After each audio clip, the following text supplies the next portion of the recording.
This is A to Z with Mark Zinno, part of Locked On Sports Atlanta, and it starts now.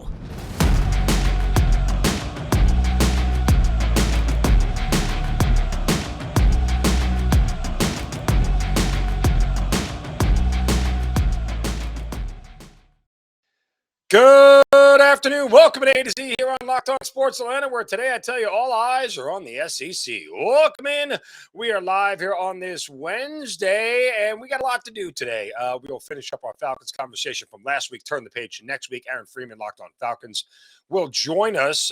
Meant to get with us yesterday, going to get with us today. That's okay. Make sure you guys give us a follow on Twitter at Locked On ATL. Of course, I'm at Mark Zinno, MarkZinno. Don't forget, we're on Roku TV. Make sure you download that Roku TV app on your Amazon Fire Stick, wherever you get Roku TV. Check out all the shows right here on Locked On Sports Atlanta. All right. Wanted to get into a whole bunch of football talk today because there is a lot to go around. And I want to start with, obviously, the cocktail party, Georgia and Florida, not Kentucky. Georgia and Florida. We'll get to Kentucky in a minute. But Georgia and Florida playing down in Jacksonville. And it was interesting because they released a statement earlier in the week, and I just saw this yesterday. But apparently they released a statement about the joint of the future of the game in Jacksonville. And I'll read it to you real quick. It's very short. It says, the annual game between our two universities is an important tradition. At this time, both programs are focused on our current seasons. Typically, both schools begin conversations regarding future games in the series. As the last contracted game nears, we anticipate following that timeline. When those discussions take place, we'll consider a multitude of factors, including tradition, finances, future SEC scheduling models with the additions of Texas and Oklahoma. What's best for both schools' football programs overall? Okay. Now, this is interesting because both teams released a joint statement, which I think lends more to the fact that they just wanted to get out ahead of this so players and coaches didn't have to waste time answering questions about this in the game going forward. With the focus wanting to be on the game and not necessarily, dealing with when the cocktail party is going to depart from Jacksonville. And at the end of the day, it's probably what's going to happen. And they will go back to a home and home like normal. Cry me a river, Jacksonville. I know you lose, you lose tourism dollars and everything else, and I get it.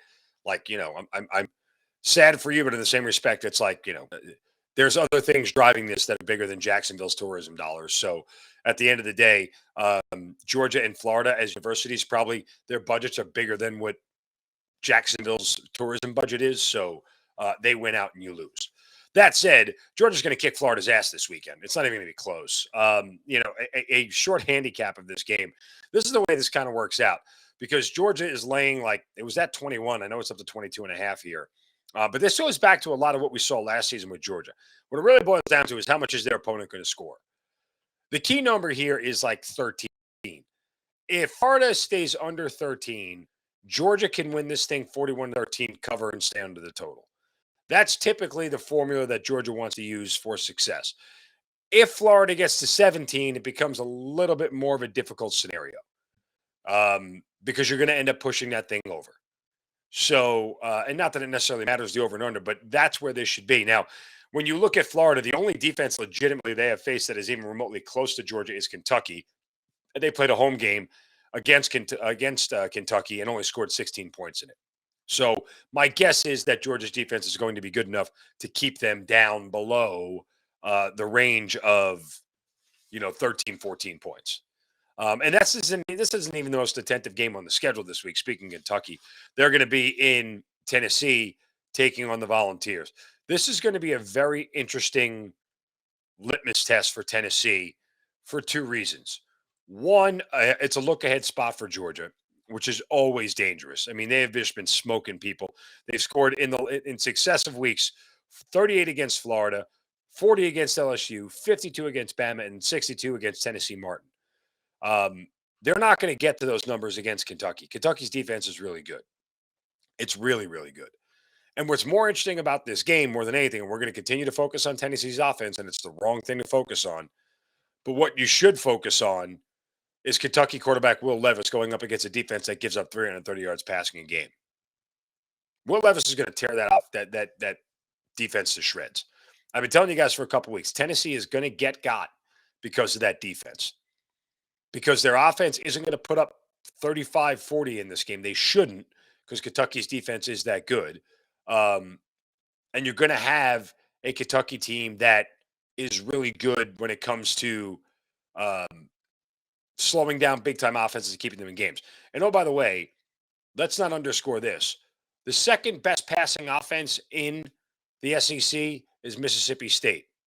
Kentucky held them to 17 points last week. Now, do they have a quarterback as good as Hendon Hooker? No, Will Rogers is really good, but he's not Hendon Hooker. Um, but still, that is a full-on air raid pass offense that Mike Leach is running in Starkville, and Kentucky did a great job of keeping them to 17 points. Look at an Ole Miss team earlier this year that scores as fast as anybody in the country, just like Tennessee can. What did Kentucky do? Held them to 22 points on the road, no less.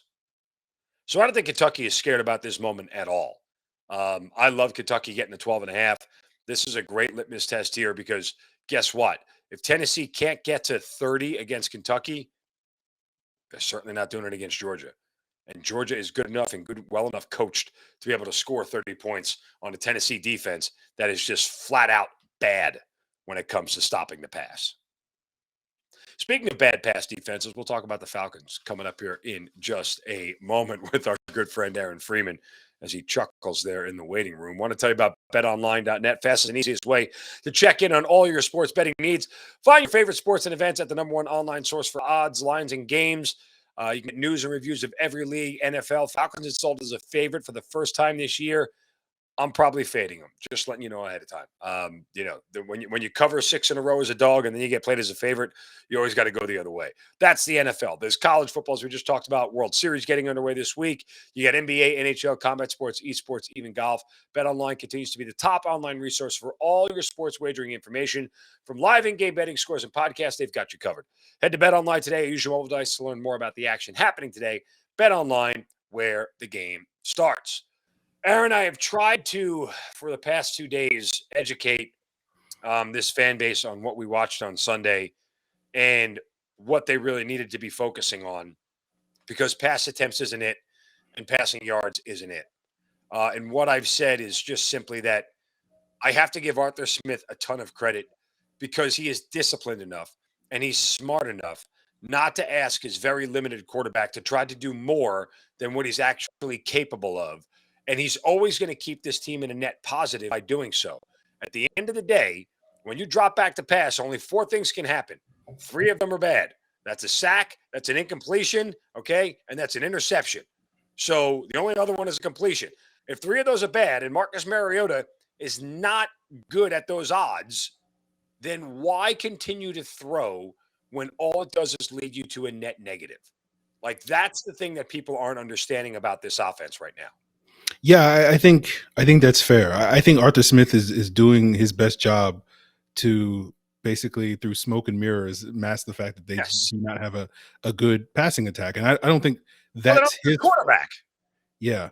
So I think that leads to the questions that a lot of people have is like, okay, well, if Mariota's not that guy, then can we find out if the other guy is that guy? Like, give him a chance because ultimately you sort of sit here and you wonder sort of what's the end game with Marcus Mariota. And I get it. Like I know Arthur Smith, he wants to build that winning culture. He wants this team to win games. And as long as he feels like Marcus Mariota is the guy that can, it gives him the best chance to win games, he's going to roll with Mariota. And, ultimately that may lead to the Falcons being a 7 seed and maybe they go to Minnesota and upset them in the first round of the playoffs. And, I'm not going to complain about that. And then, in the second round of the playoffs, to get the brakes beaten off of them by the Eagles as the 1 seed or something. So like, if that's what he's aiming for, then like, I can live with that. I'm not going to complain about that.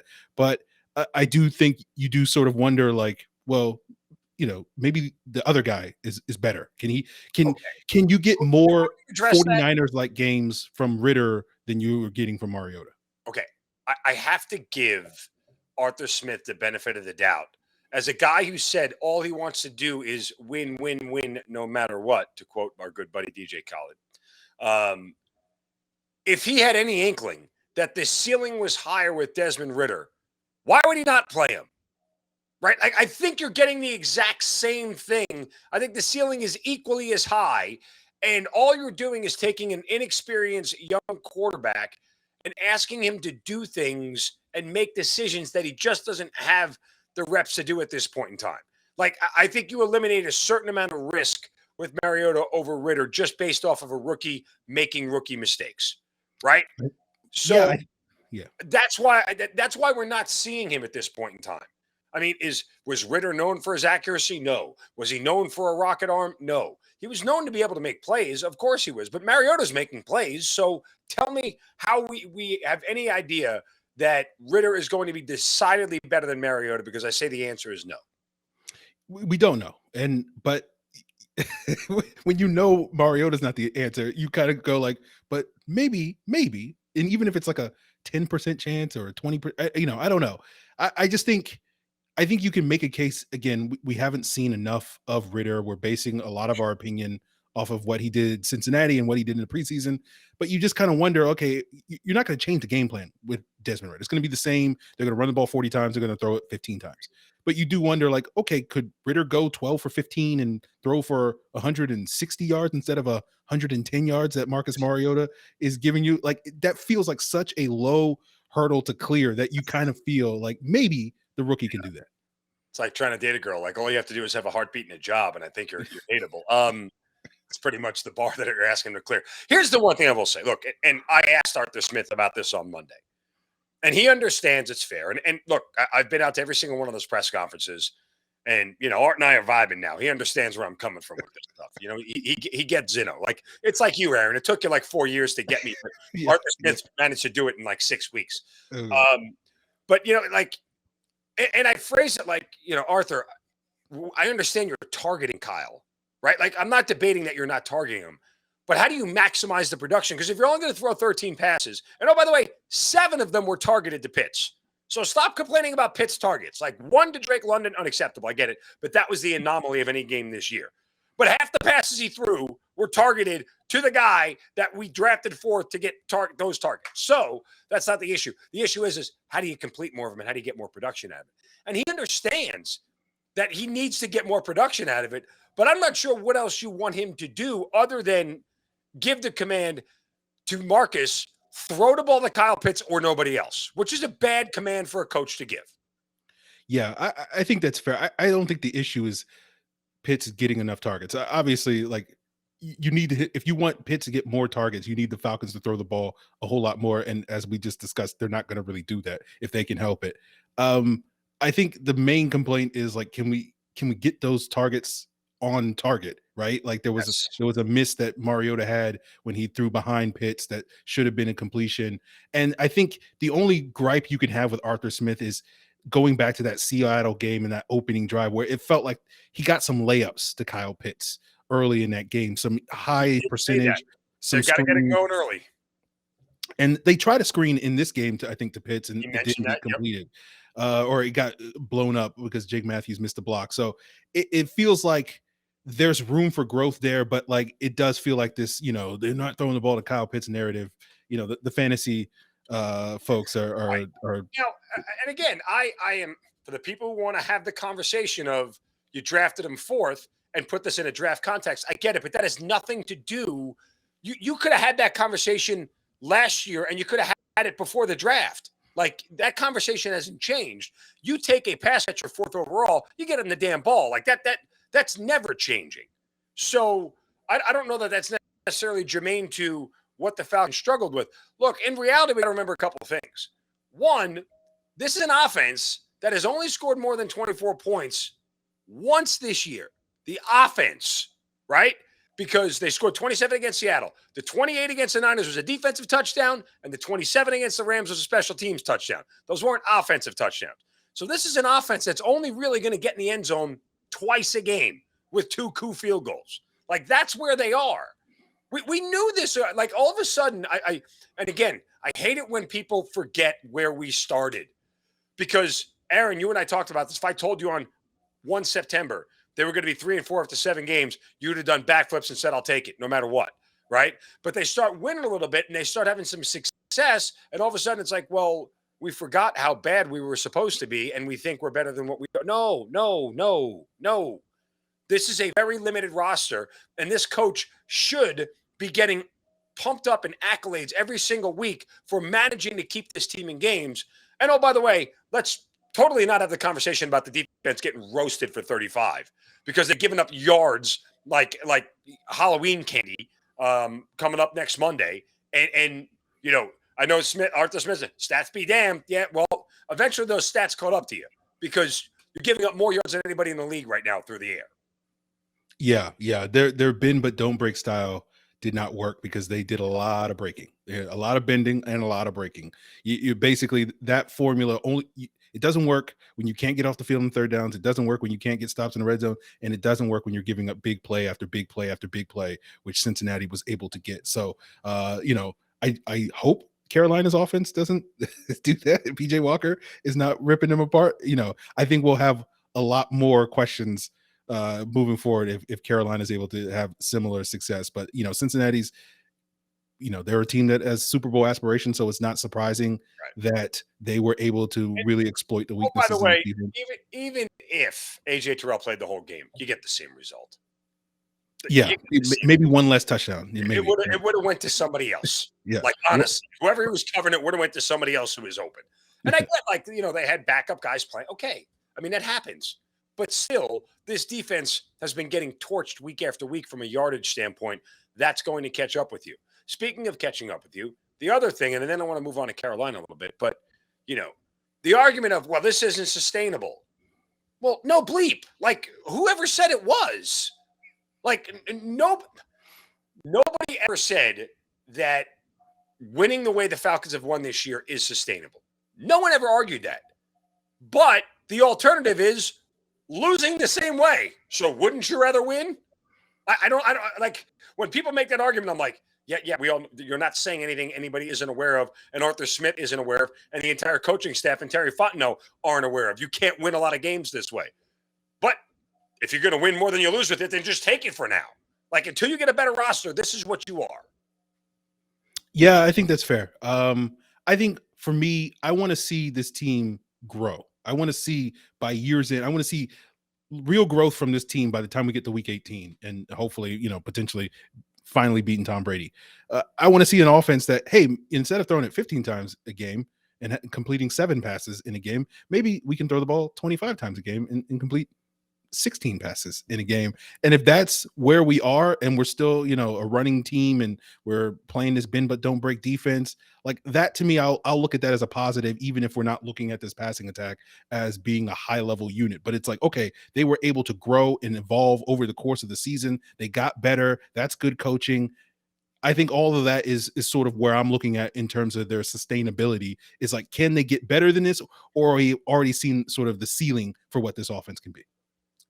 Again, I hate to hammer this home because it just bears repeating because Arthur Smith should be getting applauded by everybody in this city for the job that he's doing with this team. Again, I went back and counted all their plays in the second half. When they remember, it was an 11-point game at halftime, Aaron. Now, again, instead of being 28-17 at half, right? If that's 21-10 or even 14-3, you're looking at things 1,000% differently, and no one's bitching about the run at that point because, well, you didn't give up all those points. You're like, okay, we're in a tight game. It's defensive. We've held this offense in check. Keep doing what you're doing. Don't get away from your strength. Like that would be exactly what people would be saying. But because you gave up 28 points and you gave up 21 of it in a flash, people weren't like, okay, we're still in this game down 11. Let's just play our game. We should get out of it. But in the second half, 12 passes, 8 runs. That's a 60% pass clip. That is a far divergence from what they were doing all year long. And not only that, on 12 of those passes, Aaron, he was sacked 3 times. So what you're asking me here is to pass more with an inaccurate quarterback, a bad offensive line, okay, and a guy that really, doesn't have a ton of weapons all around him other than one real guy, 2 guys, it just adds up poorly. And I'll add this because I talked to a couple of quarterbacks about this, and I thought this was worth repeating. The one thing Arthur Smith, I think, needs to do more of is play action. Stats show every quarterback is better out of play action. They all are, right? Because it gives them time. But here's the problem with Mariota, because he's so limited.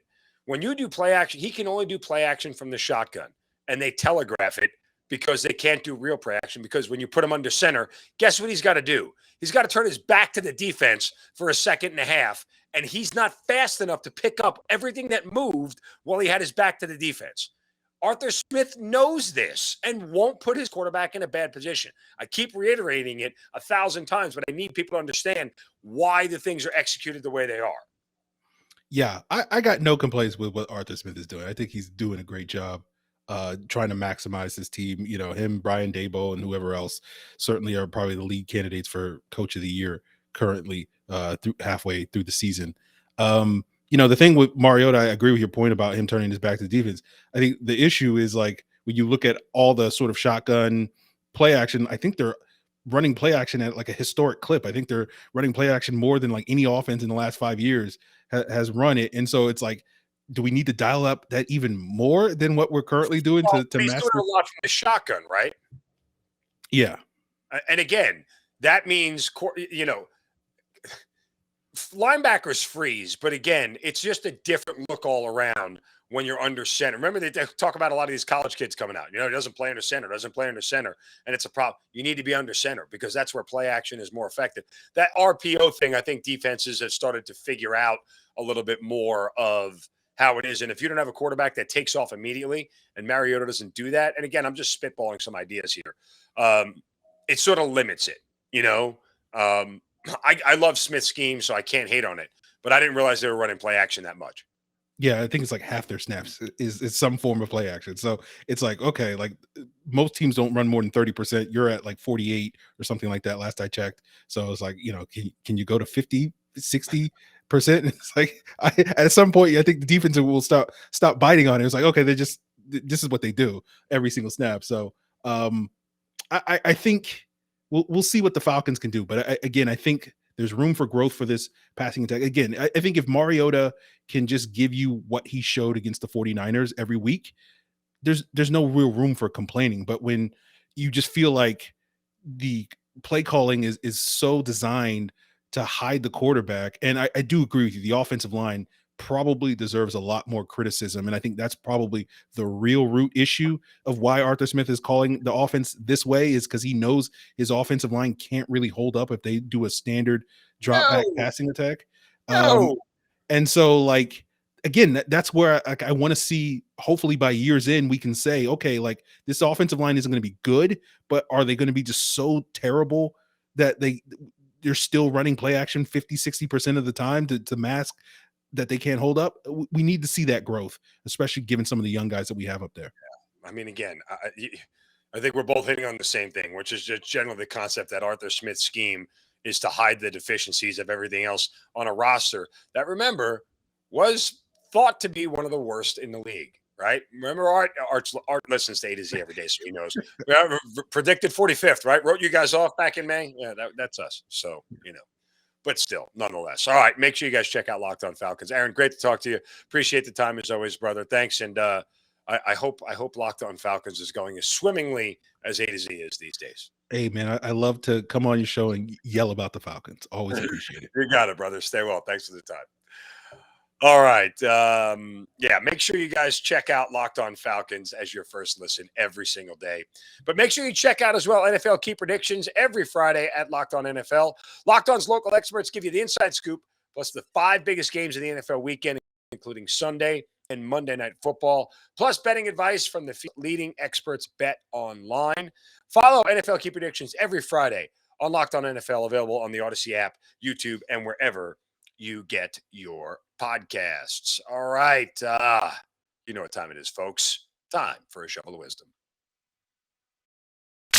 Brace yourselves, because it's time for the shovel of wisdom.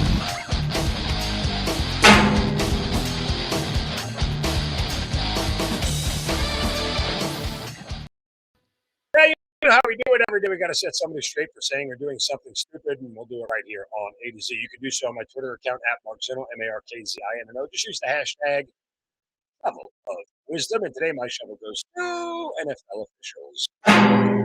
Yeah, no, it's not because they messed up a play, and it's not because they, did something stupid that they weren't supposed to do. I mean, you guys have heard about this by now, but the investigation is quickly complete into what happened with the Buccaneers, Mike Evans, after the game. Um, Officials Jeff Lambert and Trip Sutter appear to ask Mike Evans for something in the tunnel after the game. You see them hand Mike Evans a piece of paper, and he writes something on it. People assumed it was an autograph, and everybody jumped to conclusions. Blah blah blah blah blah. Mike Evans told reporters on Tuesday, "quote I wasn't signing my autograph. I'll tell you that. I talked to a lot of officials. We're all human beings. He was a nice guy, so we were talking about golf. That's all we was talking about." Close quote. The NFL did their own investigation, found that there was nothing, uh, nefarious going on. There was no request for an autograph. They reminded the league officials that the mere appearance of impropriety and interacting with players is very, very bad. Duh.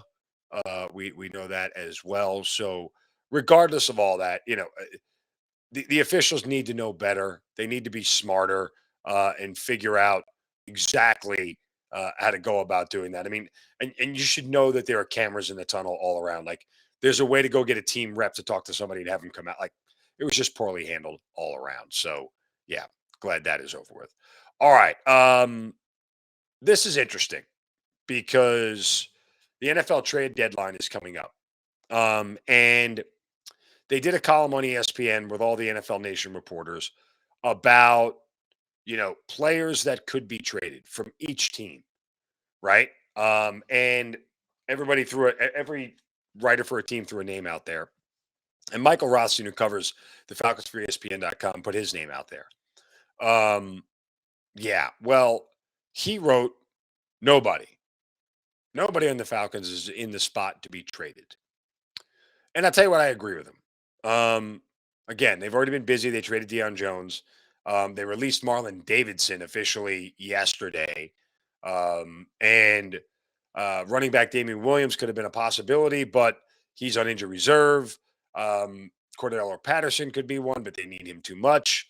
There's nobody that they're not going to get rid of AJ Terrell or Grady Jarrett or anything else. So I agree with him. There is nobody that they would trade away, but they could trade away the player they don't have yet, and that's called a draft pick.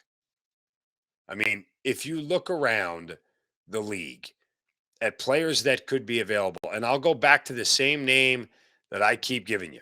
But I look at a guy like Roquan Smith. And again, necessarily doesn't have to be at the trade deadline, but you're not really going to have another opportunity to get him.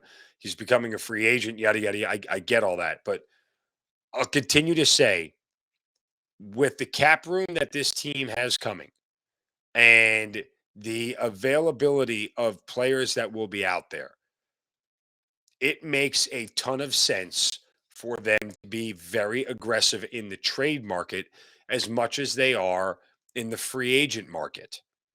I think that absolutely is something that this organization should do, because if you're going to rebuild this roster quicker, the easiest way to do it, okay, is with ready-made players. You watch team after team after team dump away draft picks. The Rams have done it. The Niners have done it. The Eagles have done it. And guess what? They're good teams. Well, the Rams are struggling, but they won a Super Bowl first. So, nonetheless, just something to think about overall about the Falcons and the position that they are in, because if this roster is going to get better faster, there are a lot of ways to do it. Free agency gives players choices. Trades do not. You get the guy you want in a trade. So I'm not afraid to give up draft picks. I hope Terry Fontenot isn't either.